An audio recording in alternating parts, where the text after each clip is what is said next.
2 Samuel 2. David anointed king over Judah.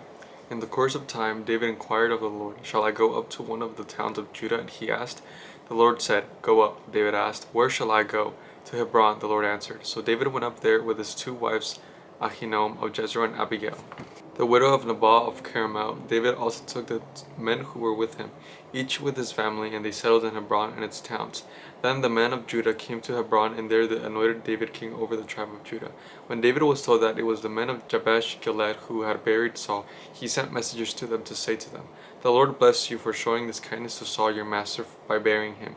May the Lord now show you kindness and faithfulness, and I too will show you the same favor because you have done this. Now then, be strong and brave, for Saul your master is dead, and the people of Judah have anointed me king over them." War between the houses of David and Saul. Meanwhile, Abner son of Ner, the commander of Saul's army, had taken Boasesh son of Saul and brought him over to Mahanaim. He made him king over Gilead, Ashuri, and Jezreel, and also over Ephraim, Benjamin, and all Israel. Ishbosheth son of Saul was 40 years old when he became king over Israel, and when he reigned 2 years. The tribe of Judah, however, remained loyal to David. The length of time of David was king in Hebron over Judah was 7 years and 6 months. Abner son of Ner, together with the men of Ishbosheth son of Saul, left Mahanaim and went to Gibeon. Joab son of Zeruiah and David's men went out and met them at the pool of Gibeon. One group sat down on one side of the pool and one group on the other. Then Abner said to Jacob, "Let's have some of the young men get up and fight hand to hand in front of us." "All right, let's let them do it," Joab said. So they stood up and they were counted off, 12 men for Benjamin and Ishbosheth son of Saul, and 12 over David. Then each man grabbed his opponent by the head and thrust his dagger into his opponent's side, and they fell down together, so that the place in Gibeon was called Helkath Hazerim. The battle that every day was very fierce, and Abner and the Israelites were defeated by David's men. The three sons of Zeruiah were there: Joab, Abishai, and Ashal. Now Ashal was fleet-footed as a wild gazelle. He chased Abner, turning neither or right nor to the left as he pursued him. Abner looked behind him and asked, "Is that you, Ashal?" "It is," he answered. Then Abner said to him, "Turn aside to the right or to the left. Take one of the young men and strip him for his weapons."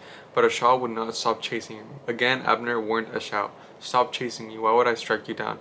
How could I look your brother Joab in the face?" But Ashal refused to give up in the pursuit, so Abner thrust the butt of his spear into Ashal's stomach, and the spear came out through his back. He fell there and died on the spot. And every man stopped when he came to the place where Ashal had fallen and died.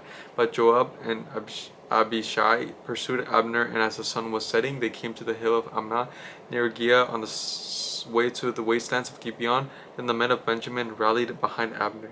They formed themselves into a group and took their stand on the top of the hill. Abner called out to Joab, "Must the sword devour forever?